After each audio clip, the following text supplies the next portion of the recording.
Eh bien, on peut dire que hier était une très très bonne journée pour nous.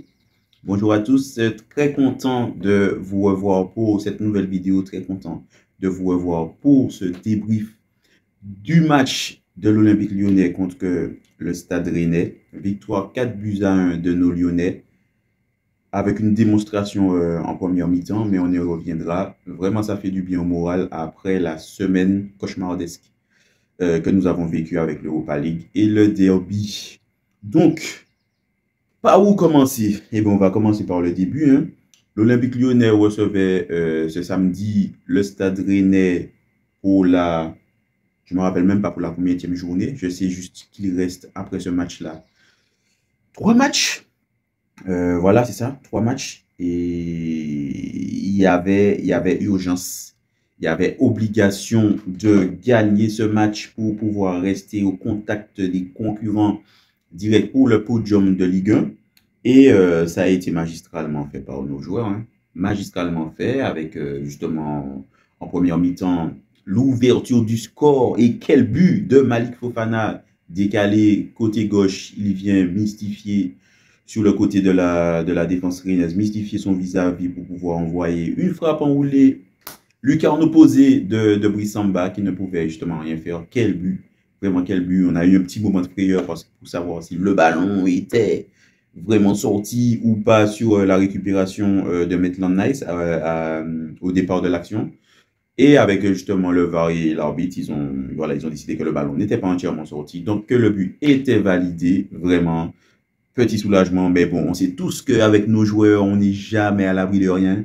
Donc, joie mesurée, 1 but à 0. On a ouvert le score très tôt dans le match.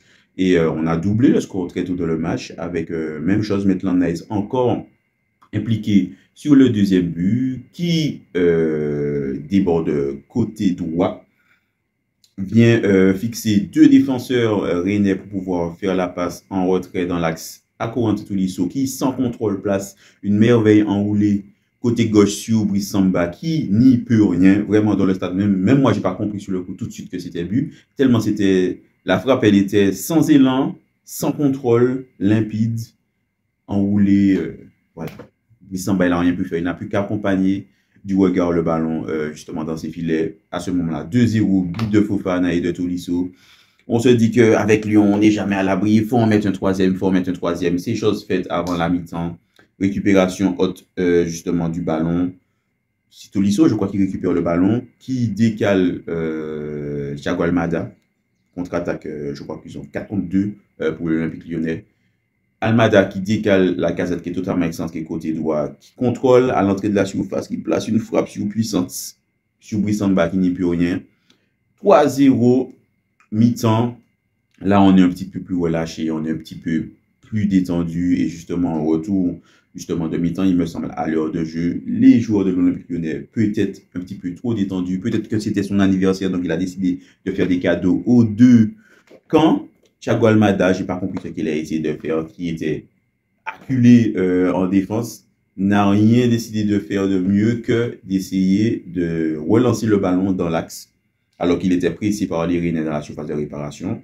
Et bien sûr, ballon récupéré par Meïté, 3 buts à 1. Et là, on commence à avoir des flashs. On commence à avoir des flashs. On commence à avoir des doutes.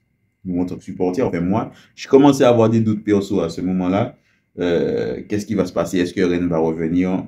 Eh bien non. Lyon a failli justement rajouter le quatrième but plusieurs fois, mais c'est à la sortie de la casette et à l'entrée de Mikotadze, je crois sur son deuxième ballon, puisque c'est lui qui récupère le ballon, qui décale justement le côté droit et se retrouve dans la surface finalement, avec une merveille de mouvement entre lui et Cherki qui le trouve avec une petite louche dans un trou de souris, contrôle poitrine, enchaîné, reprise.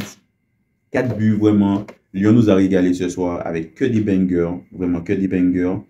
Mais malgré la joie justement de cette victoire-là, c'est une joie mesurée. Pourquoi? Parce que maintenant, on va parler de l'adversaire en face. On se pose la question, c'est Lyon qui a été trop fort ou c'est Rennes qui a été trop faible? Parce qu'il faut dire que les Rennais, ils étaient dépassés dans tous les compartiments du jeu. Et vraiment, même s'ils ont imposé quand même un certain pressing aux Lyonnais, des fois qui avaient des difficultés à installer leur jeu, la présence la présence de Nemanja Matic dans le milieu de terrain qui des fois savait temporiser, mais vraiment calmer le jeu, quitte à ne rien faire avec le ballon et rester à attendre, ça va temporiser pour pouvoir aspirer les joueurs de Rennes et trouver les décalages pour créer les occasions de l'Olympique Lyonnais. Tessman l'a très bien fait aussi d'ailleurs en plaçant Matic. Donc je trouve que ça c'est bien, il faut le souligner, mais c'est vrai que les Rennais, je trouve qu'ils étaient vraiment en dessous de tout. Alors soit c'est Lyon qui était vraiment trop fort pour eux, soit c'est Rennes qui a tout simplement raté son match. Parce qu'en vrai de vrai, il aurait pu avoir 7-1 à la fin. Il y a eu un but hors jeu de Lacazette, un but hors jeu de Mikotadze, un but hors jeu, je crois, de Fofana également. Donc voilà, l'addition aurait vraiment pu être plus lourde pour les Rennais. Et bon, non déplaise aux Lyonnais, franchement, moi je suis super content de ce match-là. Parce que même si je dis que c'est une joie mesurée, il ne faut pas oublier qu'il fut un temps dans des matchs faciles ou des matchs que Lyon devait tuer et que des scores que Lyon devait garder, Lyon ne savait pas le faire. Les saisons passées, combien de fois on avait l'occasion des fois soit de tuer le match ou l'occasion de battre une équipe, que ce soit qu'on soit en supériorité numérique ou que voilà qu'on joue super bien, qu'on malmène l'équipe adverse, ben à la fin, soit on se retrouve avec un match nul, soit on se retrouve avec une défaite. Donc, je ne vais pas cracher sur cette défaite-là, mon Dieu, sur cette victoire-là, parce qu'elle fait du bien. Et c'était, je pense, l'un des matchs à ne pas perdre, parce que vu que précédemment, Monaco avait fait match nul, Nice a gagné justement le Paris Saint-Germain à la surprise de tous. On pensait tous que bon, le Paris Saint-Germain en tant qu'arbitre de cette fin de saison, puisqu'ils sont déjà champions, aurait soit fait, au pire, fait un match nul, au mieux gagné justement l'OGC Nice. Et bien non, il n'en est rien. C'est l'OGC Nice qui l'a emporté de fort belle manière, 3-1 au parc même, il me semble. Donc voilà, déjà on a Nice qui revient à hauteur. Il y a déjà Strasbourg qui a égalité de points avec nous, il me semble. Il y a Lille qui n'a pas encore joué, Lille qui joue cet après-midi. Parce que moi, oui, chez moi, ce sera en après-midi que Lille jouera, ou bien en fin de matinée, il me semble. Mais donc Lille joue aujourd'hui. Nice a déjà joué. Strasbourg a déjà joué, il me semble. Et Marseille également n'a pas encore joué. Il doit jouer. Donc Monaco a été ralenti, mais Marseille a la possibilité de prendre le large devant.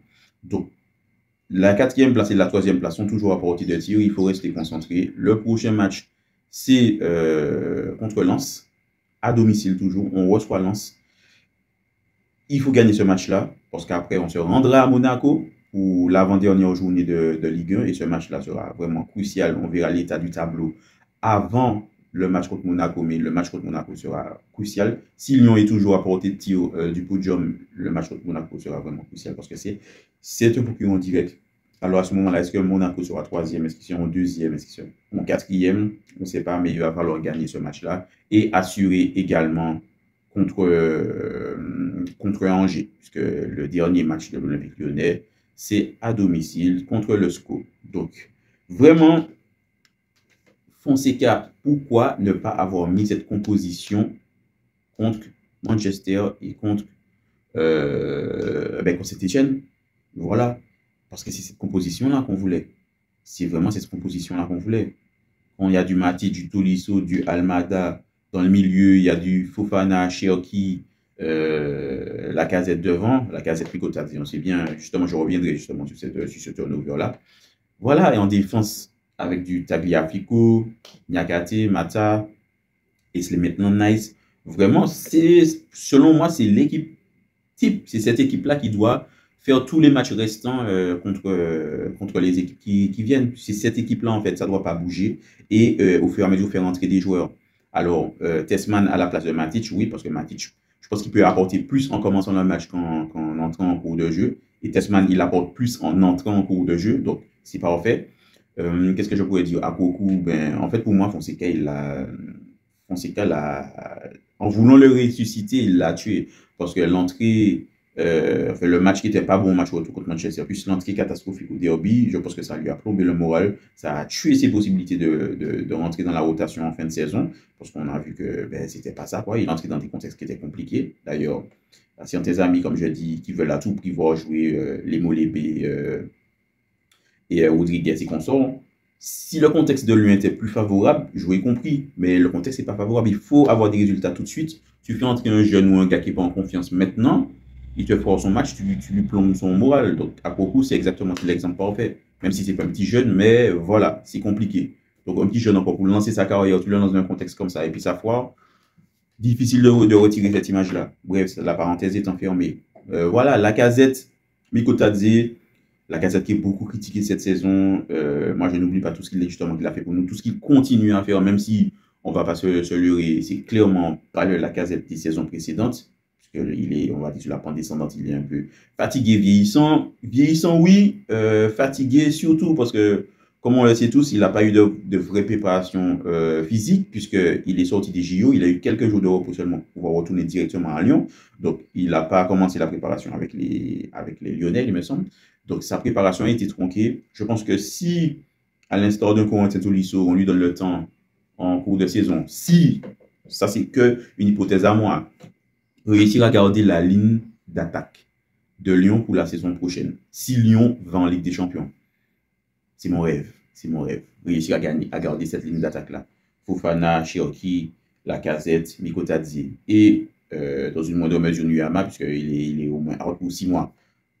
Il y a déjà des certitudes dans le schéma offensif. Donc, pourquoi pas ne pas réussir à garder tous les joueurs offensifs, remanier le milieu de terrain et remanier la défense. Moi, je ne suis pas contre ça. Donc, garder un Lacazette, lui donner une bonne préparation pour que cette fois-ci, il ne sera pas titulaire, mais qu'il entre en cours de jeu et qu'il apporte une solution sur le banc à la sortie de Mikotadze, pourquoi pas? Parce que pour l'instant, le joueur que l'on a là, Lacazette, il est mieux en débutant les matchs et Mikotadze, il est plus décisif en entrant dans les matchs. Donc, pour moi, la dynamique, elle est parfaite, elle est normale. Donc, moi, je ne vois pas de problème avec ça. Et d'autant plus que tout le monde est content, tout le monde a marqué. Lacazette a marqué, Mikotadze a marqué, statu quo.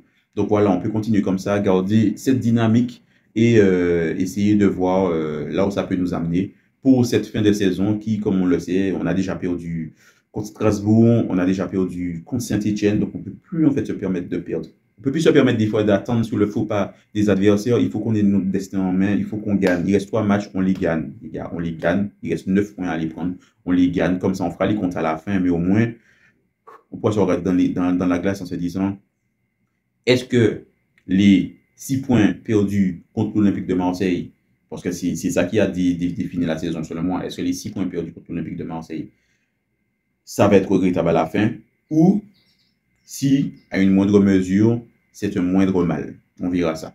Bon, c'est tout ce que j'avais à dire sur ce match. Vous n'hésitez pas à me dire ce que vous en avez pensé dans les commentaires, likez et partagez pour pouvoir m'aider à me faire connaître un peu plus. Et moi, je vous donne rendez-vous pour une prochaine vidéo. Plus.